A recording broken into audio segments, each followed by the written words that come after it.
Hej ty, čo sa jebe ze psami, žukal kúrel ťa dá, Jebec to, krišot pojebaný, lopata, čo si pridrbaný, čo tvoja mama je obyčajná pucmola.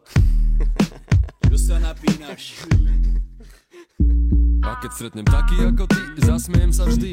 Ha ha ha, si presne spočítaný. Vypil si 18 pív, precal si 300 žien. Už to každý vie.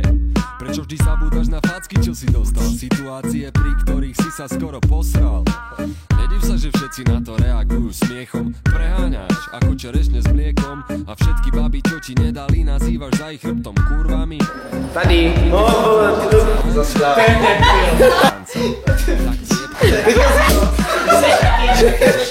Ty pičo, to víme, vole! Sráči.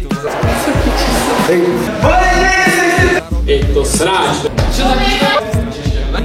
Michal. Sa chváli pred babenkami. Do piče. To čo pravíš, aj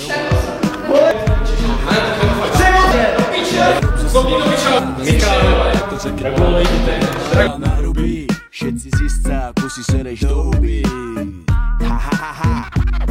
Nerob zo seba vraha. na snaha, pretože keď pravda bude nahá. A narubí, všetci zistá, ako si sereš do huby.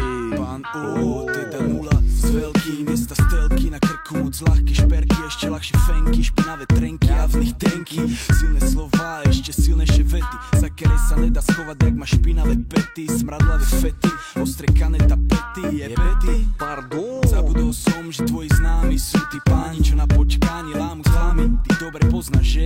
Ale na čo ti to je, keď oni teba ne? To všetci víme, jakú má suku, akurát ruku. Tak radšej zavri hubku a nechoj na nás tú šupku, čo nestojí kolmo. Ale vysiť si z pupku, ja ti poviem rovno, prečo máš stále voľno, lebo si hovno.